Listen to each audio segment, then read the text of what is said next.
It certainly makes me wonder what took us so many years to make a show on what went behind the doors, resulting in the India's partition. Yes, there are films like Shahid Bhagat Singh, The Viceroy's House, and even Richard Attenborough's Gandhi, but this one stands different. Well, before understanding what's good and bad, if you have even minutely read about the freedom movement, you should definitely watch this show. If you're someone who knows Nehru, Patel, and Gandhi exist just because you have read about them in your history textbooks, then you should definitely watch it too, because it will provoke you to read further about them and, of course, about the Indian freedom movement as well. But if you are none of the above, then you can please go back to watching Pogo. Well, the show Freedom at Midnight is based on the 1975 book Freedom at Midnight, written by Larry Collins and Dominique Lapierre, and is created by Nikhil Advani. While many claim that this might be India's answer to the Crown series that aired on Netflix, I would say not yet, because the first season ended quite on a controversial note, and the second season has a lot more to reveal for us. Talking about the plot, it takes place in the last few years of India's freedom struggle, and it takes own sweet time to mature and take shape. But if you lose yourself into the setting and the characters, that won't be a problem for you. There is less focus on the hubris and shouting, and more on the diplomatic indulgence of what went behind the negotiations and who played what role in it.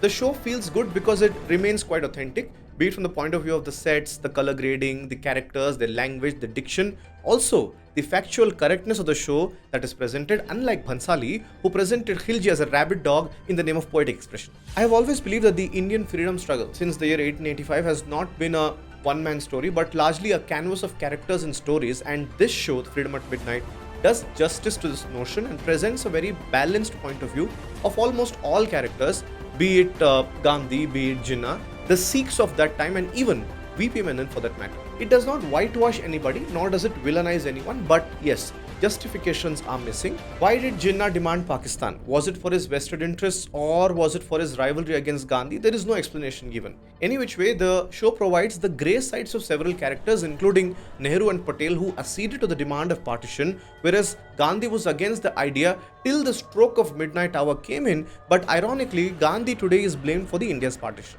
Moving forward, the show draws allusions to real life incidents by bringing in pictures, and it sort of looks fantastic to watch if you're a history buff, honestly. The characters or the actors play their roles beautifully. Chirag Vohra as Gandhi, Arif Zakaria as Jinnah, or KC Shankar as VP Menon are brilliant, but Siddhant Gupta as Nehru and Rajesh Kumar as Liaquat Ali Khan were not convincing enough.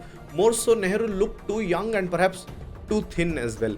Well, how can we not talk about the three women, Ira Dubey, who plays Fatima Jinnah or Jinnah's sister, RJ Malishka, who plays Sarojini Naidu. Both characters are quite small but are quite significant.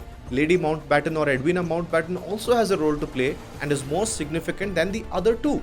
Some really good scenes out there where you can watch out for Nehru and Patel losing their way in the Viceroy's house, the 1915 Gujarat Sabha session, Patel's conversations with Menon, Gandhi choosing Nehru over Patel even when he had the mandate of the party, and even Gandhi's conversation with Mountbatten in the air-conditioned room makes this show worth watching. And mind you, these are real instances, so you must have watched it at least once in your lifetime, being an Indian. Well, all in all, there are a lot more things I would like to see in the second season, but of course the writers will sort of stick to the book as their manual. But I would definitely look forward to the second season, and will go on to read about things that this show has put forward and I had not previously observed. For instance, the Jinnah Gandhi rivalry.